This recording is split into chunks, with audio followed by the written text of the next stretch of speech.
Muito bem, meus amigos, bom dia. Amigos que seguem aqui a página da Sociedade Beneficente Obreiros do Bem de Araraquara. É uma satisfação muito grande fazer parte hoje desta corrente com vocês. Espero que estejam todos bem, que nesse momento que ainda estamos passando, um pouco mais difícil de reclusão, de tudo, espero que vocês possam estar bem em suas casas, onde estiverem, que possam fazer com que essas mensagens que chegam através da internet, as palestras, possam estar fazendo muito bem para vocês. E foi uma grande alegria ser convidado pela Sociedade Obreiros do Bem de Araraquara para poder falar um pouco com vocês. Então a gente vai aguardando só um pouquinho para dar o horário correto e daqui a pouco nós já iniciamos as reflexões de hoje. Mais uns minutinhos. Antes de começarmos, só vou contar uma coisa interessante a todos que estão assistindo. A Cris, que foi quem me convidou para fazer essa palestra há alguns dias, né? E estávamos conversando sobre o tema que iríamos fazer para a palestra de hoje. E acho que todo desejo de um palestrante, quando pensa em algum tema, é que ele faça sentido no coração das pessoas, para que ele possa falar nas emoções, nos anseios, né? Aquilo que as pessoas têm mais necessidade. E estávamos com as mensagens do WhatsApp conversando e ela me perguntou qual tema fazer, qual tema que eu tinha escolhido para fazer. E eu falei, eu gosto muito de falar do Evangelho. Se você tiver algum tema em que você gostaria que eu tocasse, me fala que eu posso fazer esse tema com vocês. E nós escrevemos no mesmo momento. Acho que realmente a espiritualidade estava nos orientando, nos sugerindo, porque nós dois escrevemos a mesma frase no mesmo momento e enviamos no mesmo momento, que foi, no momento atual que estamos vivendo, acho que seria interessante falar o capítulo 5, Bem-aventurados os aflitos. Na mesma hora, enviamos a mesma mensagem. E quando olhamos, falamos assim, não tem nem o que discutir, será realmente esse mesmo o tema que faremos. E assim nós decidimos escolher realmente esse tema. Então já estamos com o horário, então eu inicialmente, para começarmos, convido a todos a elevarmos o nosso pensamento ao alto maior, pedindo a proteção dos amigos espirituais, pedindo para que nos oriente, para que essa mensagem possa chegar aos corações daqueles que estão nos assistindo da melhor forma possível, com um entendimento que seja mais favorável para suportar as dificuldades da vida, para ampliar o conhecimento, o entendimento das questões maiores, às quais ainda não temos acesso, mas que a compreensão nos faz aceitar de forma muito mais acalentadora nas nossas angústias, nas nossas aflições, que é o tema de hoje. Então espero que essas reflexões, guiadas pela espiritualidade maior, possam encontrar os corações sedentos da luz do nosso Mestre Jesus e de toda a calma que ela nos proporciona. Que assim seja. Ou então, como eu havia dito, nós acabamos escolhendo este capítulo, o capítulo 5º do Evangelho segundo o Espiritismo, que tem uma questão muito interessante para a gente pensar, vindo de quem vem do organizador de todo este trabalho maravilhoso, que é o nosso codificador da doutrina espírita, Allan Kardec. Tudo que ele organiza em sua obra tem um propósito. Tudo que ele faz em todas as questões que são colocadas na sua obra, elas têm uma fundamentação. Nada é por acaso. Nada que ele coloca pode ser interpretado de forma aleatória. Ele tem um propósito nas questões que ele faz. Pelo grande educador e pelo espírito tão evoluído que ele é. Então, assim, nós temos uma questão muito interessante nesse capítulo 5º. É o capítulo mais longo do Evangelho, segundo o Espiritismo. Ele tem 36 páginas. De instruções de espíritos, são 14. Então, por que um educador tão consciente do trabalho que ele fazia, por que ele investiu tanto desmembramento, tantas explicações num capítulo que virou o capítulo mais longo desse livro? É porque ele sabia que nós teríamos as aflições, nos atormentando e nos colocando, muitas das vezes, em situações de desespero. E acho que ele considerou que seria interessante dar bastante atenção a isso, dar bastante atenção a este capítulo e fazer com que nós pudéssemos entender essas aflições da melhor forma possível. Muito bem. Então nós temos Allan Kardec pontuando dentro deste capítulo 3 questões que são muito importantes. Nós temos a justiça das aflições, as causas atuais das aflições e as causas anteriores das aflições. Então, por que é importante nós entendermos tanto as aflições? Por que Allan Kardec quis detalhar tanto este tema?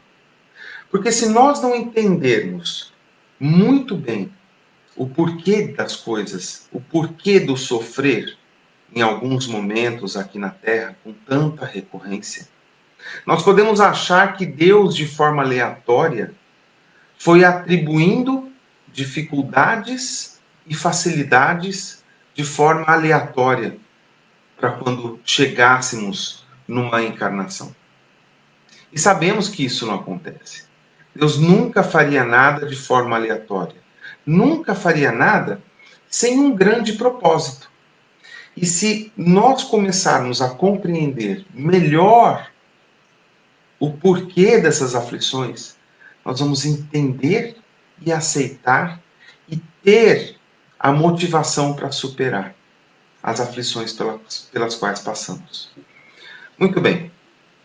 Alguém aqui na Terra, nós podemos pensar que está livre de ter aflições?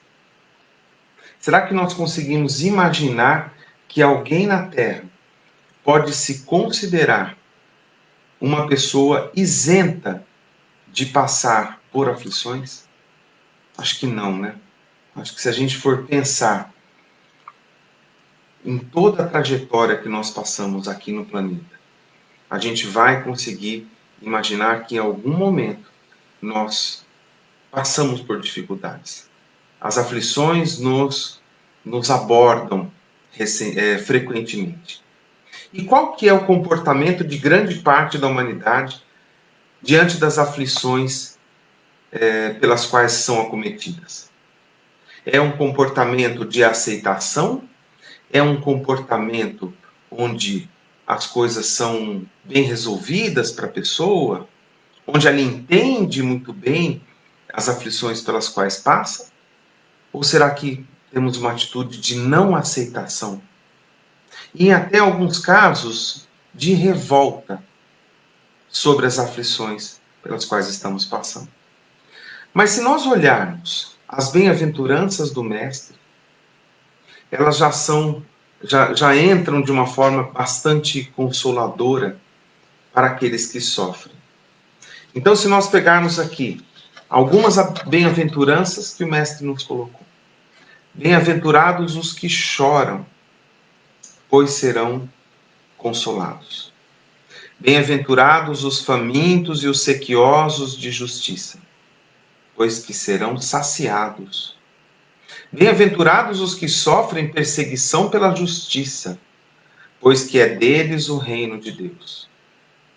Bem-aventurados vós que sois pobres, o pobre de espírito, o humilde, porque vosso é o reino de Deus. Bem-aventurados vós que agora tendes fome, porque sereis saciados. Ditosos sois vós que agora chorais, porque rireis.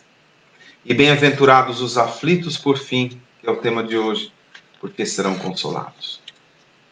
Mas como será que essa bem-aventurança, esse conjunto de bem-aventuranças, acontece na prática? O que será que Jesus quis dizer com isso?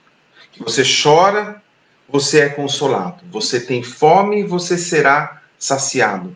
Você está aflito, será consolado automaticamente. Será que isso acontece de uma forma imediata? A cada sofrimento será dado imediatamente um consolo? De uma forma gratuita, de uma forma intempestiva. Ele vai lá e concede as suas benevolências. Deus, apesar de ser infinitamente, soberanamente justo e bom, bom e misericordioso, infinitamente bom e misericordioso, nós não podemos esquecer que ele também é infinitamente justo. Porque o amor que tem de forma infinita também tem a justiça de forma infinita. Então, mesmo que ele ame profundamente de uma forma que nós desconhecemos a intensidade, mesmo que ele ame seus filhos de forma incondicional, que é assim que ele ama, ele não pode deixar de ser justo e de desejar que a gente possa aprender e que possamos progredir sempre nessa marcha evolutiva a qual a gente está inserido desde o nosso nascimento, desde a nossa criação como espíritos. Muito bem, mas entre essa aflição e o consolo, duas coisas precisam acontecer. Duas coisas fundamentais, elas precisam acontecer fazendo a ligação entre a aflição e o consolo. A primeira delas é o entendimento. E a segunda delas é a ação. Então nós temos um primeiro passo de compreender e entender o processo de aflição que estamos passando. E o segundo passo é de fazer alguma coisa para que possamos sair deste quadro de aflição. Muito bem. Mas isso não é uma tarefa fácil. Apenas falar que precisamos entender e agir não torna essa tarefa fácil. Muito pelo contrário. Jesus sabia que ia ser difícil. Ele reconhece nosso estágio evolutivo, ele reconhece as dificuldades dessa marcha e ele passou as bem-aventuranças com tanto consolo para que a gente possa ter diante dos momentos difíceis. E Allan Kardec, sintonizado com essa mensagem do Mestre, também nos colocou este capítulo 5º com tanto detalhamento para que a gente pudesse entender da melhor forma possível este processo pelo qual passamos. Muito bem. Por isso que esse sofrimento não é desprezado pelo Mestre, não é desprezado pelo codificador e muito menos desprezado pelo nosso Pai. Então, se a gente for pensar, temos aflições na nossa vida, aqui na Terra? Sim ou não? Aí vamos buscar a definição de aflição que temos em dicionário. Vamos ver aqui. De repente tem uma pessoa aí que está assistindo a gente que fala assim: eu não tenho aflições na minha vida. Perdão. Eu não tenho aflições na minha vida. Estou muito feliz. Estou bem e tudo está acontecendo da melhor forma possível. Muito bem. Será que a gente consegue passar uma encarnação inteira sem aflições? A definição de aflição que a gente pega no dicionário: um sentimento de agonia, sofrimento intenso, preocupação ou desassossego, não estar sossegado por alguma coisa que vá afetar sua vida, direta ou indiretamente. Outra definição que pode representar uma aflição: a sensação de que algo não está certo, ou de que alguma coisa errada ou traumática possa acontecer. E uma outra definição é a existência de uma dor física ou de uma dor moral. Todos esses quadros podem representar aflições que temos na Terra.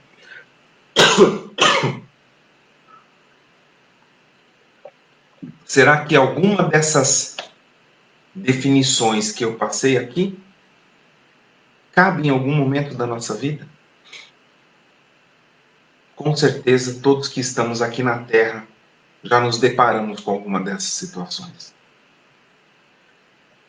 Mas aí a gente começa a consultar os benfeitores da doutrina, além do codificador que já nos está dando este capítulo inteiro como guia. E eu busco no livro Nossa Cruz, de Emmanuel, psicografado pelas mãos abençoadas do nosso querido Chico. Nossa Cruz é o capítulo do livro que é maravilhoso, Palavras de Vida Eterna. Então o capítulo chama-se Nossa Cruz, e o trechinho do Evangelho que o Emmanuel sempre destaca, esse foi do Evangelho de Marcos, capítulo 8, versículo 34. Aquela passagem maravilhosa do Evangelho de Marcos, onde Jesus fala: se alguém quiser vir após mim, negue-se a si mesmo, tome a sua cruz e siga-me. E ele vem no comentário logo em seguida: ninguém se queixe inutilmente. A dor é processo, a perfeição é fim. Assim sendo, caminheiros da evolução ou da redenção, tem cada qual a sua cruz. Todos nós, ele está querendo dizer. Todos nós temos a nossa cruz, as nossas dores. E para realizar ou ressarcir, a vida pede preço. Ninguém conquista algo sem esforçar-se de algum modo. E ninguém resgata esse ou aquele débito sem sofrimento. Enquanto a criatura não adquire consciência, Emmanuel é muito enfático nessa questão, de nós termos consciência do momento em que estamos vivendo. Ele sempre coloca como preponderante estarmos conscientes, primeiro, do estágio evolutivo em que nós estamos, termos o pleno entendimento deste momento evolutivo que estamos vivendo e das responsabilidades que temos como viajantes deste processo, como pessoas que precisam passar por tudo isso. Então, Emmanuel, que sempre, com todo o seu conhecimento sobre o Evangelho, não costuma passar a mão na cabeça e não faz isso com as suas orientações, não fez isso com o Chico na sua encarnação. Sempre foi muito rígido na questão dessa postura que devemos ter, dessa mudança, dessa atitude de progresso, de busca do progresso que devemos ter. Então ele coloca, enquanto a criatura não adquire consciência da própria responsabilidade, enquanto nós não adquirirmos esta consciência, olha só a frase forte que Emmanuel coloca aqui. Movimenta-se no mundo a afeição de semi-racional, amontoando problemas sobre a própria cabeça. Olha que frase forte e que nos coloca para pensar sobre o que estamos fazendo de verdade no mundo. Se nós estamos encarando esta situação de peito aberto e de que temos que realmente assumir a nossa condição evolutiva. Mas aí, ele como um espírito superior, é exigente nas questões, das reflexões que ele nos coloca, mas ele tem muito amor. E ele como um mensageiro da palavra do Mestre, ele tem muito amor nas suas colocações. E em seguida ele coloca, entretanto. Esse entretanto é a calma que a gente precisa. Acordando para a necessidade da paz consigo mesmo, descobre de imediato a cruz que lhe cabe ao próprio burilamento. E quando nós descobrimos a nossa cruz, a gente muda de postura, a gente muda esse entendimento tão necessário e passamos a agir de forma mais positiva e mais aberta para esse progresso, para essa marcha que estamos passando. Muito bem. Eu sempre uso nesse momento um exemplo do qual o nosso comportamento, como muda o nosso comportamento quando a gente entende o porquê das dores que passamos. E eu convido vocês a fazer o seguinte exercício de exemplificação. Imagine aqueles ratos de laboratório, de estudo, né? Você coloca um ratinho numa gaiola e você coloca 2 botões na gaiola. Ele, curioso, imediatamente vai apertar um dos botões. Imagine que esse primeiro botão que ele aperte é um botão de choque. Um choque muito forte, que dá uma grande, até uma dor nele, né? O paralisando um pouco. Ele olha aquele botão já com receio a partir de agora. Já não vai querer nem chegar perto. O segundo botão, quando ele aperta, ele tem uma grande surpresa. É liberado um pouquinho de água e comida para ele. Ele consegue se alimentar e ficar tranquilamente apertando o segundo botão. Meus amigos e minhas amigas que estão nos assistindo agora, qual botão que ele vai apertar para o resto da vida dele? O botão que dá água e comida, ele não vai mais apertar o botão de choque. Ele sabe que aquilo vai ser ruim para ele. E ninguém da obra de Deus, nem os animais ainda sem a inteligência desenvolvida, vão buscar a dor gratuita. Vão buscar uma aflição gratuita. Ele vai apertar eternamente aí na sua vidinha o botão que lhe dá água e lhe dá comida.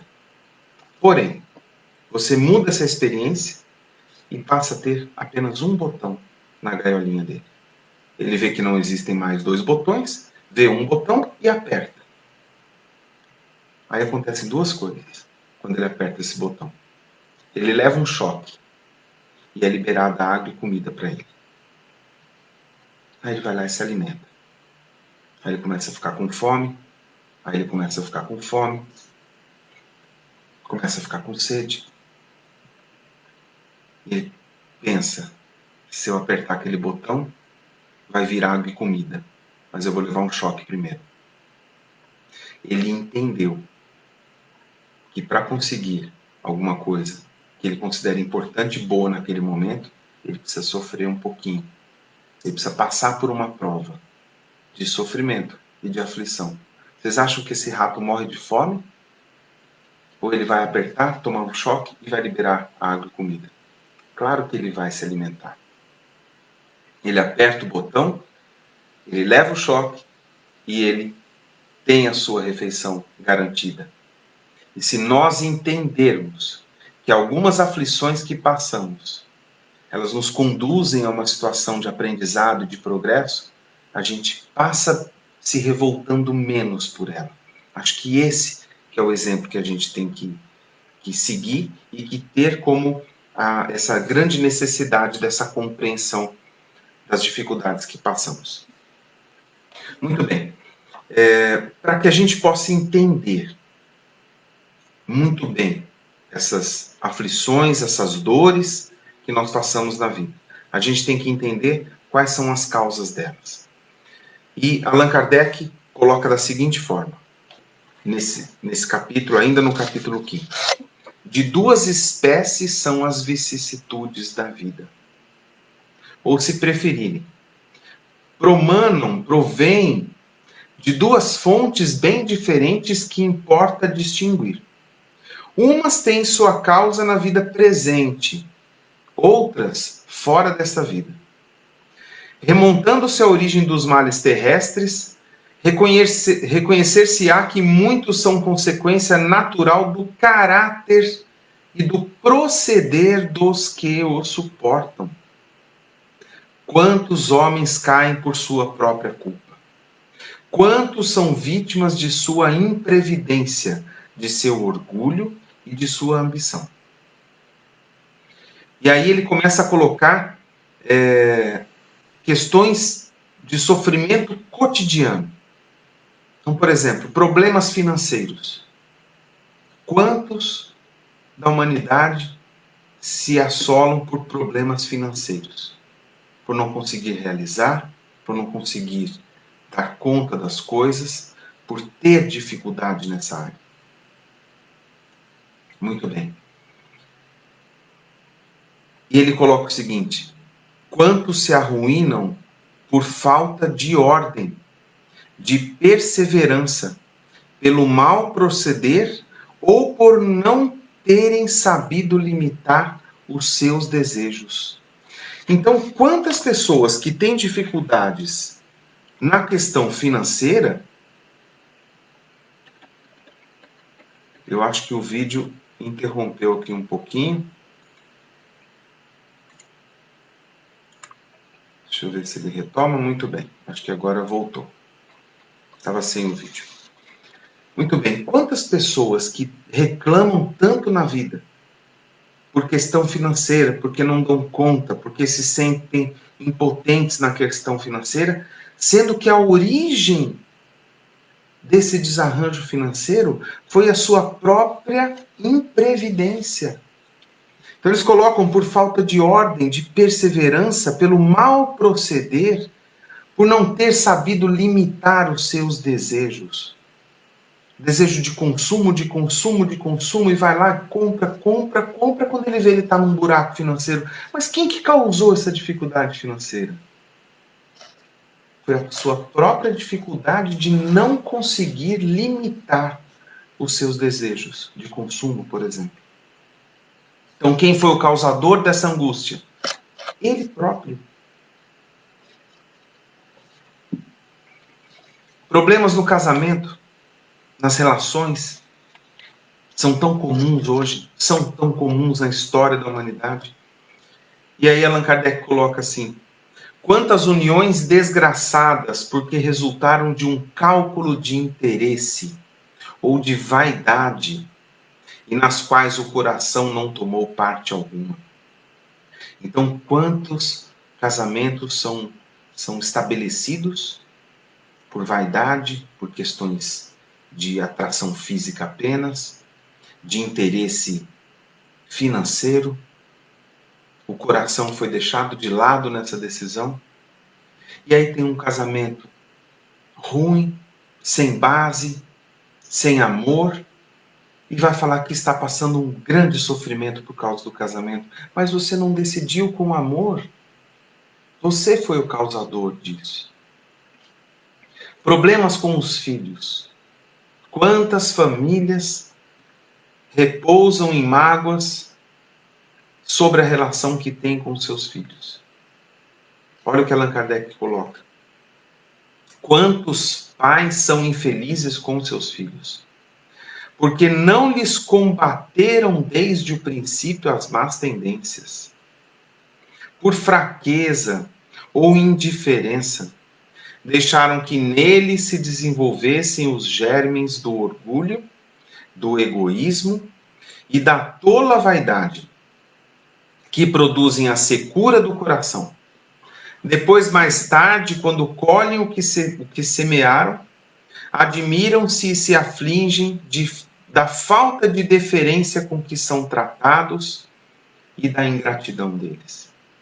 Quantos pais que dão a prioridade para a carreira, para o ter, para o conquistar, para montar uma grande infraestrutura para a família, e não dão atenção para quem está debaixo do teto, nessa missão abençoada e linda da paternidade e da maternidade. E se esquecem de cuidar do mais importante. Como tem um comentário na literatura espírita, cuidam de seu jardim, mas esquecem das árvores que estão no seu próprio quintal. Então cuidam da aparência, mas esquecem dos filhos, esquecem de regar, dar bons conselhos, de estar junto, de acompanhar essa educação, que é muito mais importante do que toda a dedicação que você possa ter para o mundo externo. A vida não está como você gostaria, a vida lhe parece com mais sofrimento do que você até acha que merece. Então Allan Kardec coloca o seguinte: interroguem friamente suas consequências. Todos os que são feridos no coração pelas vicissitudes e pelas decepções da vida. Todo mundo que acha que tem um sofrimento que está lhe agoniando demais. Remontem passo a passo, olha a sugestão prática que ele dá.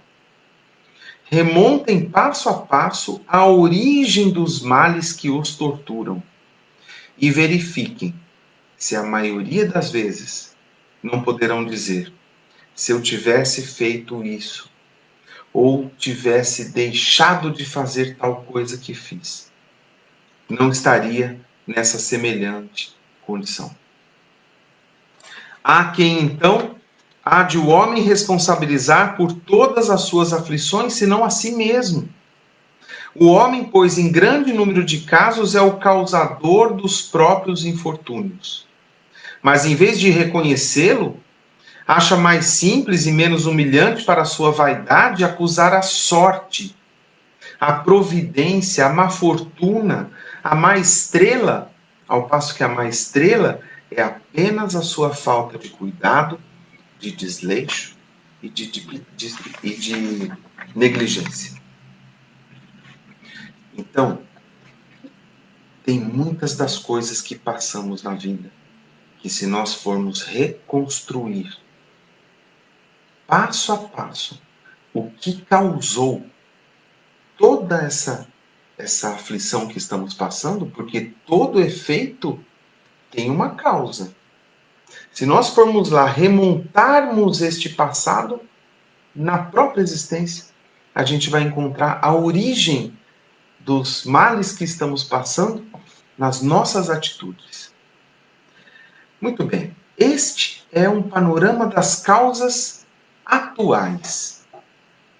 Mas tem muitas pessoas que, e eu vou até dizer o seguinte, que tem pessoas que estudam a doutrina espírita, começam a estudar a doutrina espírita num primeiro momento e chegam a uma conclusão equivocada de que tudo que a gente passa nessa vida, a gente angariou em vidas pretéritas. Que tudo que a gente está tendo de sofrimento agora, teve causas anteriores em vidas pretéritas, se esquecendo que já está plantando e colhendo na mesma vida.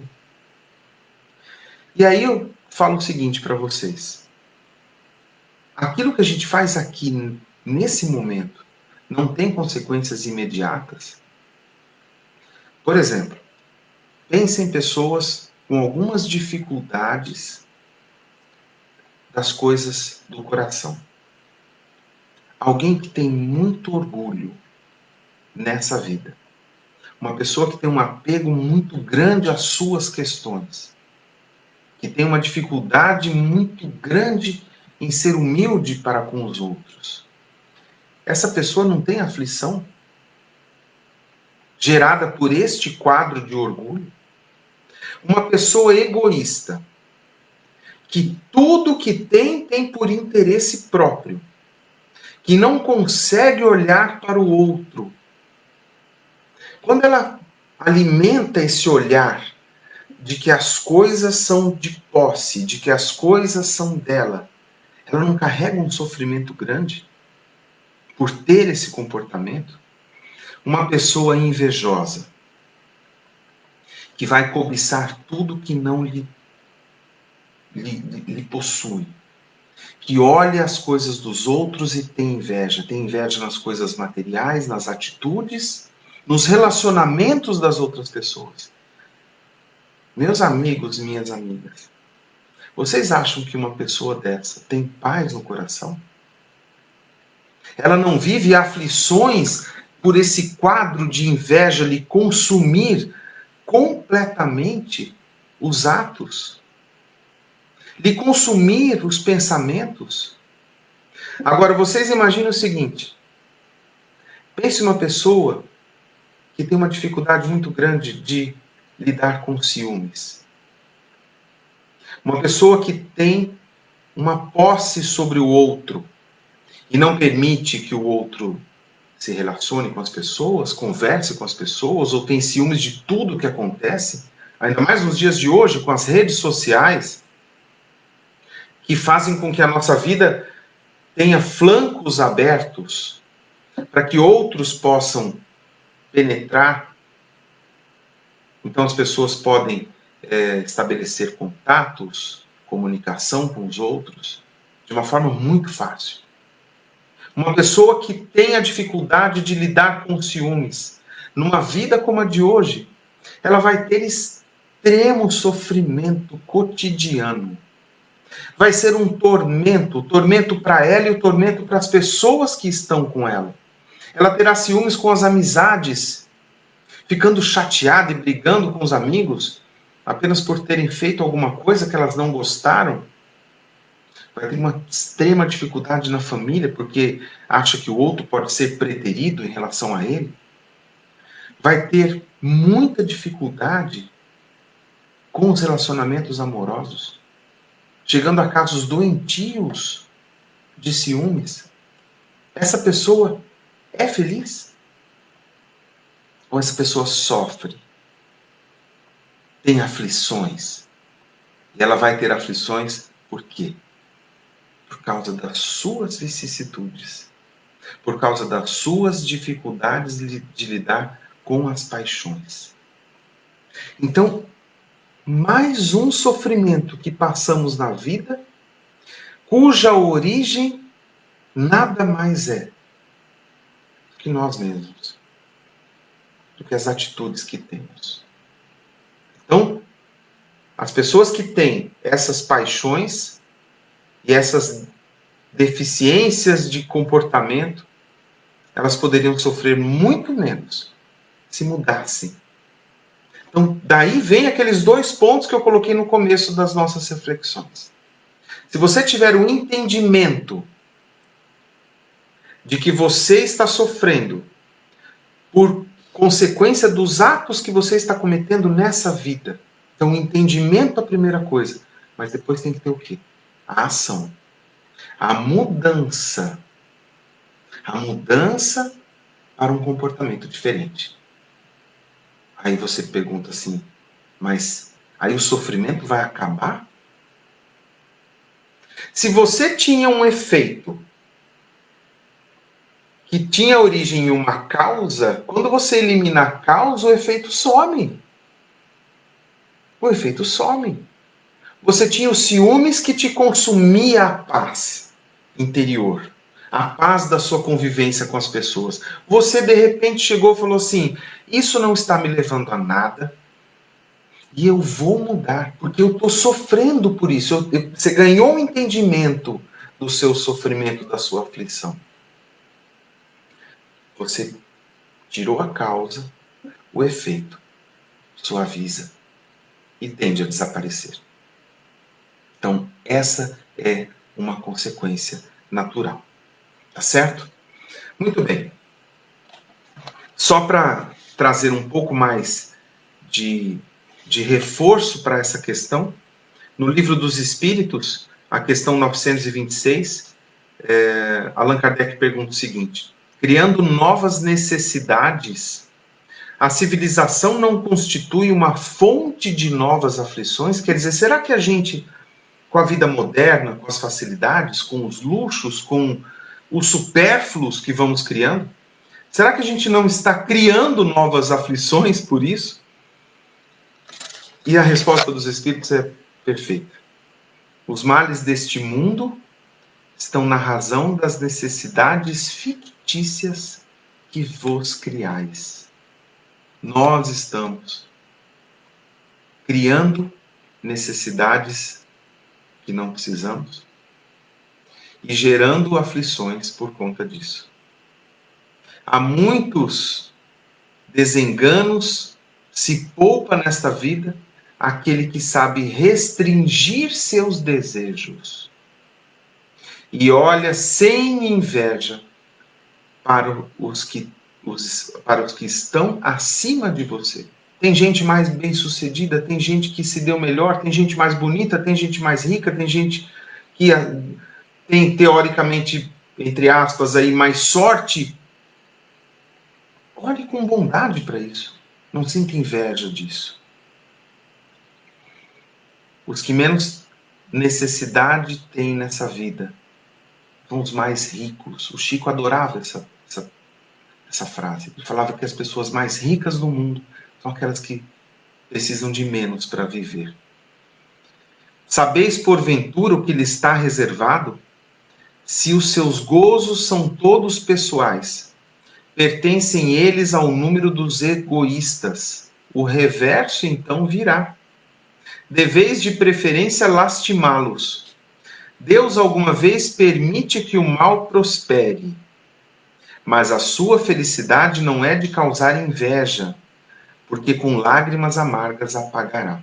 Quando a gente vê uma pessoa que, mesmo que esteja fazendo coisas erradas, ilícitas, se dá bem, prospera, tudo dá certo para a pessoa. Mas não é para causar inveja que Deus faz isso. Não é para nos testar na inveja. Quando um justo é infeliz, isso representa uma prova que lhe será levada em conta, se a suportar com coragem. E aí os espíritos retomam a bem-aventurança. Lembrai-vos desta palavra de Jesus. Bem-aventurados os que sofrem, porque serão consolados. Muito bem. Mas temos uma questão importantíssima agora para fechar esse pensamento. Nós podemos analisar um sofrimento que nós temos, remontar a construção desse sofrimento e descobrir que a origem desse sofrimento está em alguma coisa que fizemos. Essas são causas atuais de aflições. E quando você remonta, você pega um sofrimento que você está tendo na vida, uma dificuldade, uma aflição, você remonta a causa desse sofrimento e você não encontra resposta. Você simplesmente não identifica, numa análise fria, racional e imparcial, da construção desse sofrimento. Você não identifica nessa vida alguma coisa que pode justificar isso, esse sofrimento. Aí você chega e fala assim: não estou sendo merecedor disso. Chega até a olhar para cima e falar assim: tem certeza que isso veio para mim? Eu não fiz nada para merecer isso. Algumas causas, algumas coisas que podem acontecer que a gente não encontra sentido. Perdas de entes queridos, acidentes que acontecem, desastres naturais, pandemias que estamos vivendo agora, doenças de nascença, mortes prematuras de algumas pessoas. Você olha para esses eventos e não consegue achar uma causa que você tenha culpa. Você fala: aconteceu alguma coisa de ruim, eu estou sofrendo e eu não tive culpa. Muito bem. Como eu falei, todo efeito tem uma causa. Se nosso Pai é justo, infinitamente justo, bom e misericordioso,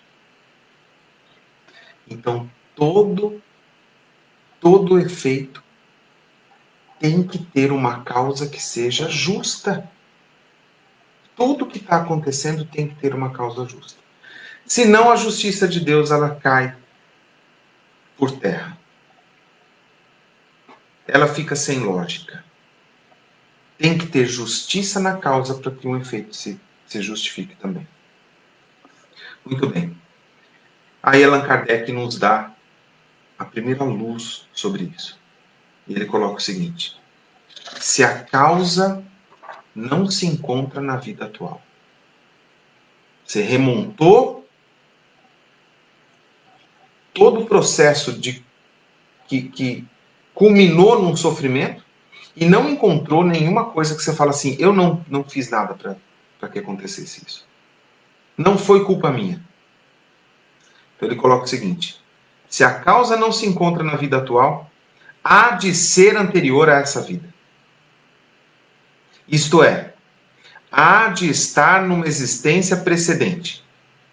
Por outro lado, não podendo Deus punir alguém pelo bem que fez, nem pelo mal que não fez, se somos punidos é que fizemos o mal. E se esse mal não o fizemos na vida presente, o fizemos em outra.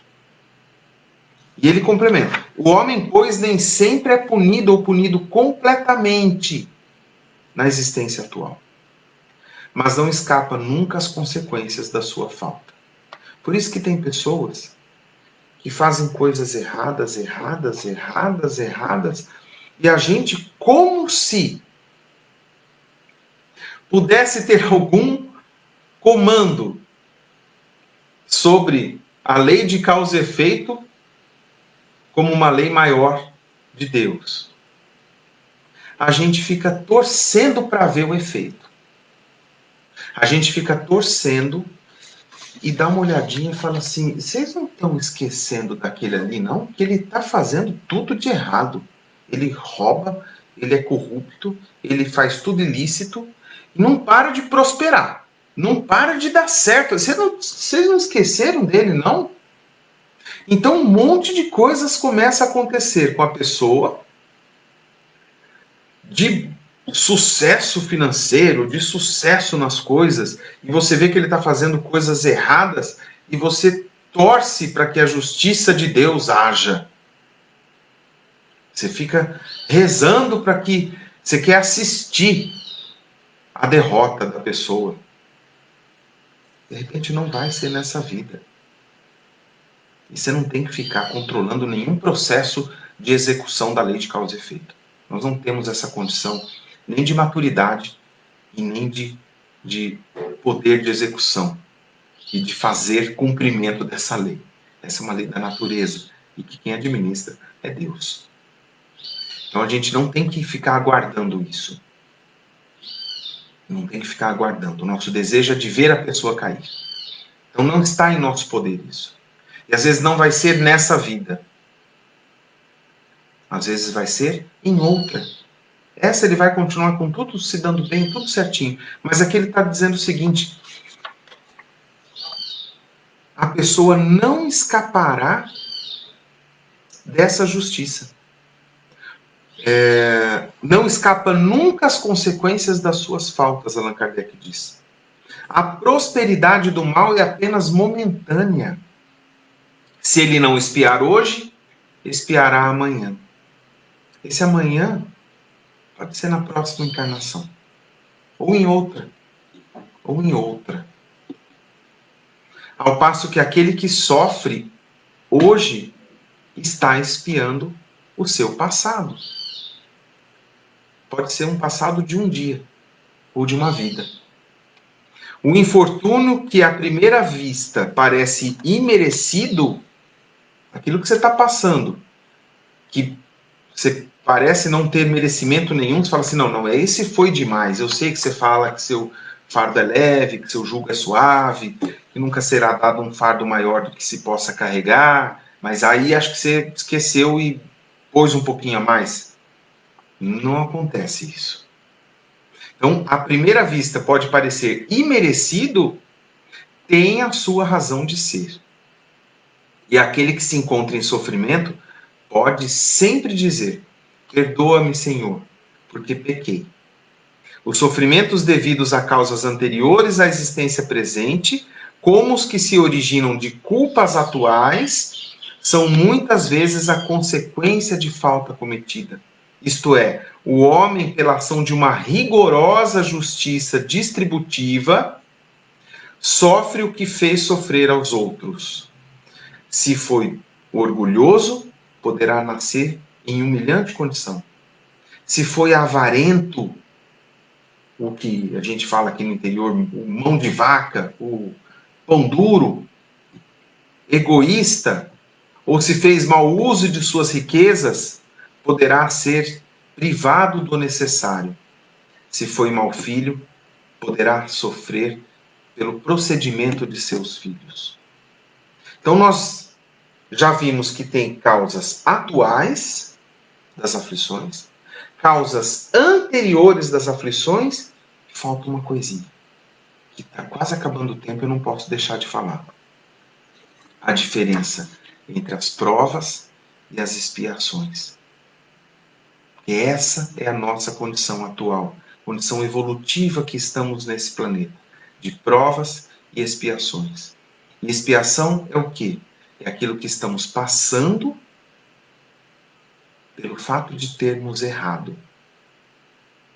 De termos errado na hora do almoço, ou de termos errado na vida anterior, ou no mês passado. Tanto faz.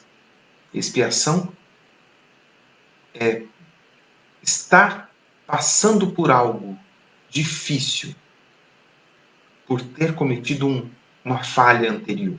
Isso é expiação. E prova. E quando passamos por alguma dificuldade, que nós não cometemos nada de errado nessa vida, não cometemos nada de errado na vida anterior, e mesmo assim estamos sofrendo. É possível isso? É possível. Porque a nossa condição espiritual prevê isso. Isso é uma prova. Que é o seguinte: não há crer, no entanto, que todo sofrimento suportado neste mundo denote a existência de uma determinada falta.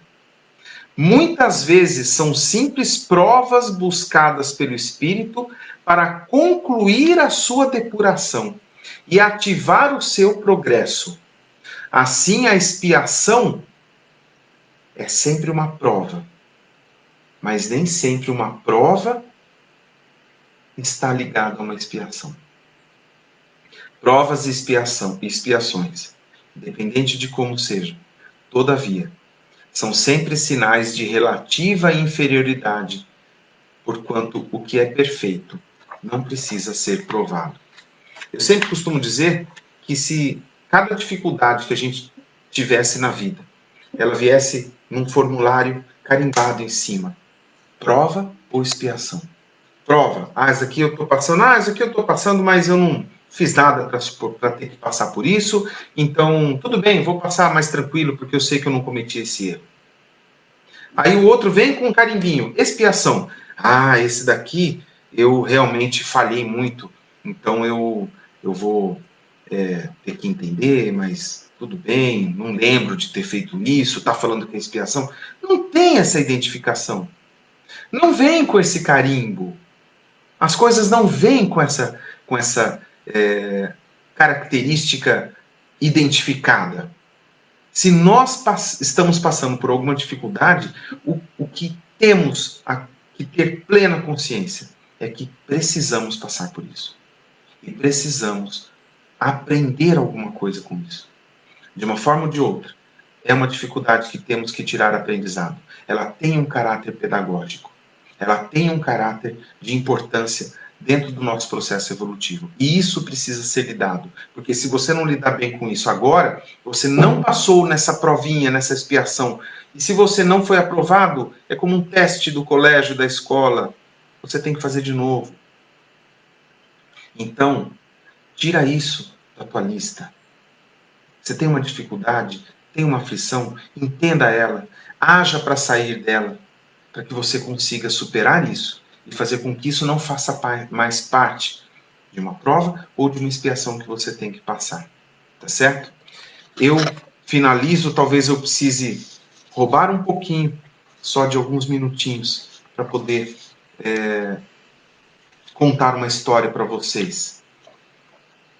Uma das coisas mais importantes que aconteceu na doutrina espírita, mundialmente, foi a vinda de um mineiro que teve uma vida totalmente dedicada ao outro, e especialmente à nossa doutrina. Chico Xavier nos presenteou com mais de 450 obras diversas, profundas, ricas e emocionantes, que complementam a doutrina espírita de uma forma bastante especial. Mas ele fez uma questão importantíssima: complementar a sua obra literária.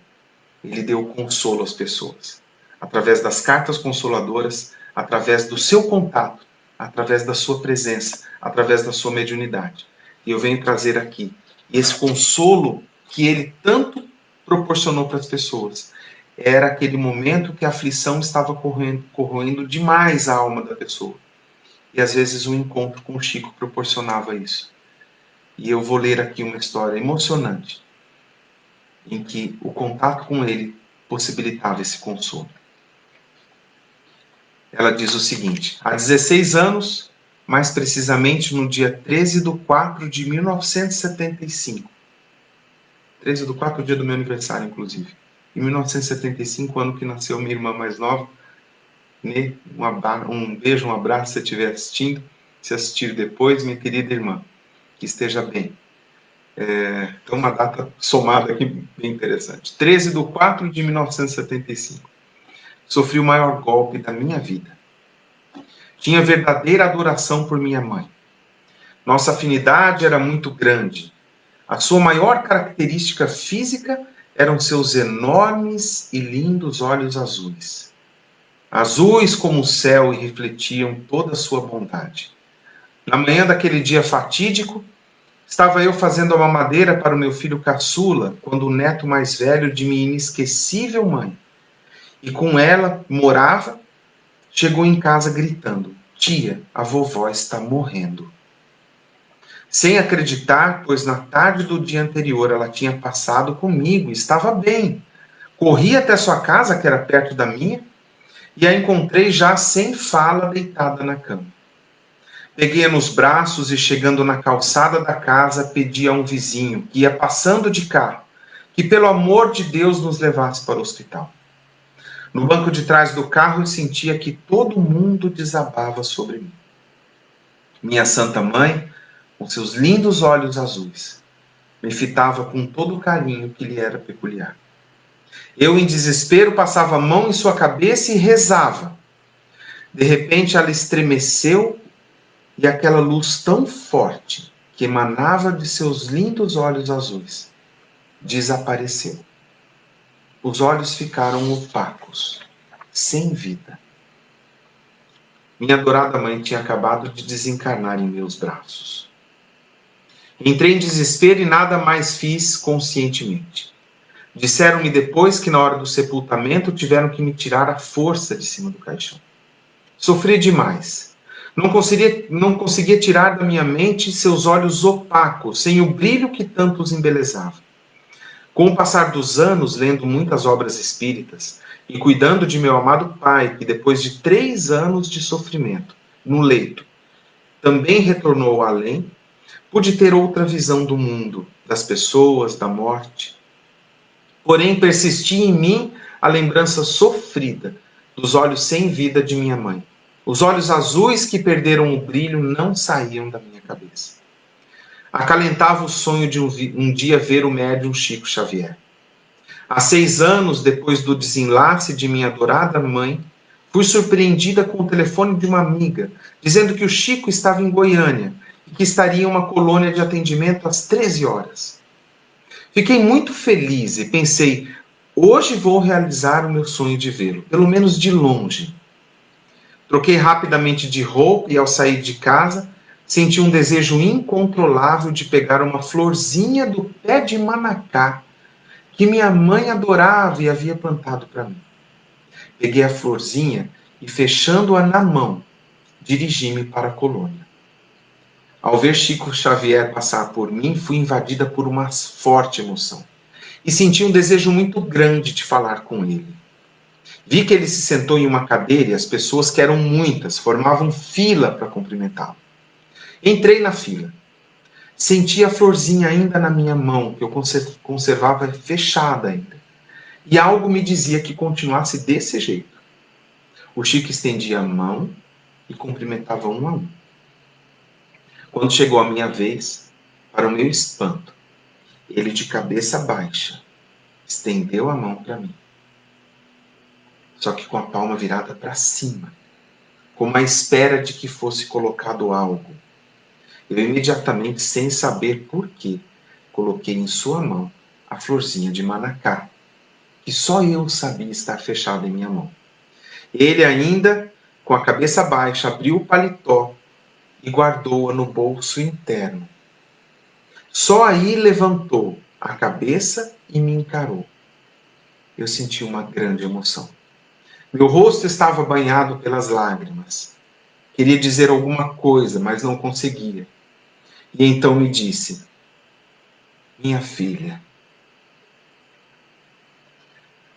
Os olhos dela brilham mais que a água marinha mais pura que possa existir nesse planeta. E olhava para o meu lado, como se visse alguém. Eu, que já estava totalmente embargado pela emoção, entendi que ele estava vendo a minha adorada mãe ali do meu lado, mais viva do que nunca, e que os olhos opacos e sem vida, cuja lembrança tanto me doía e fazia sofrer, já não existiam. Dominada por intensa emoção, afastei-me daquele santo homem sem dizer uma palavra, mas com a certeza de que minha mãe e que seus belos olhos azuis brilhavam ainda mais do que antes. Meus irmãos, minhas irmãs, que o consolo da nossa doutrina encontre as nossas aflições de uma forma a nos proporcionar a tranquilidade que precisamos para passar por essas dificuldades.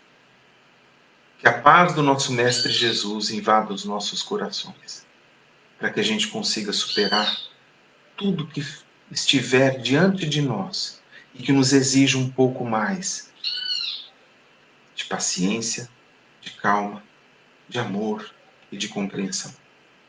E dessa forma, eu peço licença para a espiritualidade, com uma prece para encerrar esta nossa reflexão desta manhã. Vamos imaginar agora a doce imagem do nosso Mestre Jesus. Que a sua luz possa estar presente em nossos lares neste momento, banhando a cabeça de cada um de nós, nos invadindo o coração com a sua leveza, com o seu amor, com a fragrância da sua alma. E que possamos ter em nossos lares neste dia a tranquilidade, a harmonia, a paz, o respeito e muita alegria, para que possamos ter um domingo iluminado e uma semana abençoada. Que a paz do nosso Mestre esteja sempre dentro de nós. Muito obrigado a todos, muito obrigado à Sociedade Beneficente Obreiros do Bem pelo convite, e foi uma grande honra e uma grande alegria estar junto de vocês, na casa de vocês agora. Muito obrigado, um bom domingo a todos.